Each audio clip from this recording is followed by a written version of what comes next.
रामू नाम का एक किसान अपनी पत्नी गीता के साथ रहता था।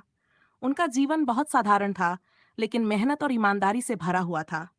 उनके पास थोड़ी सी जमीन थी और 2 गायें तथा एक भैंस। यही उनकी कमाई का मुख्य सहारा था। हर दिन सुबह सूरज निकलने से पहले ही रामू और गीता जाग जाते थे। गीता सबसे पहले उठकर चूल्हा जलाती, चाय बनाती और फिर पशुओं की देखभाल में लग जाती।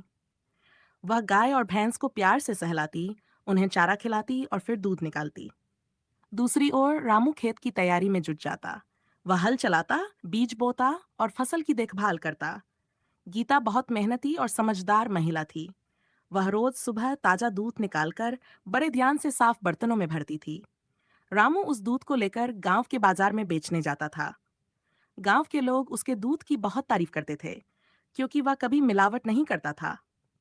उसका मानना था कि ईमानदारी से कमाया हुआ पैसा ही सच्ची खुशी देता है। एक दिन की बात है, गांव में एक नया व्यापारी आया। उसने देखा कि रामू का दूध बहुत अच्छा बिक रहा है।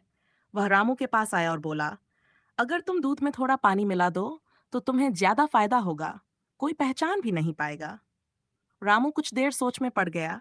ज्यादा पैसे कमाने का लालच उसके मन में आया, लेकिन तभी उसे गीता की बातें याद आईं। गीता हमेशा कहती थी, हम गरीब जरूर हैं, लेकिन बेईमान नहीं। रामू ने व्यापारी की बात को ठुकरा दिया और बोला, मैं अपने ग्राहकों को धोखा नहीं दे सकता। जो कमाऊंगा, ईमानदारी से कमाऊंगा। व्यापारी हंसते हुए चला गया, लेकिन रामू अपने फैसले से खुश था। समय बीतता गया। एक साल गांव में भयंकर सूखा पड़ गया। खेतों में पानी की कमी हो गई और फसलें सूखने लगीं। कई किसानों की हालत बहुत खराब हो गई। रामू भी चिंतित था, लेकिन उसने हार नहीं मानी।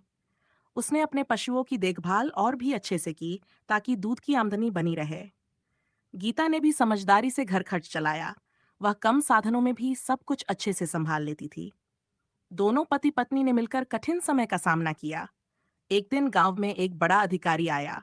वह ये देखने आया था कि कौन किसान सबसे अच्छा और शुद्ध दूध बेचता है। उसने कई लोगों का दूध चखा, लेकिन उसे रामू का दूध सबसे अच्छा लगा। अधिकारी ने रामू से पूछा, तुम इतना अच्छा दूध कैसे देते हो? रामू ने मुस्कुराते हुए कहा, सर, इसमें कोई राज नहीं है। हम अपने काम को ईमानदारी से करते हैं और पशुओं की अच्छे से देखभाल करते हैं। अधिकारी बहुत प्रभावित हुआ। उसने रामू को गांव का सबसे ईमानदार और मेहनती किसान घोषित किया और उसे इनाम में कुछ पैसे और एक नई गाय दी। यह खबर पूरे गांव में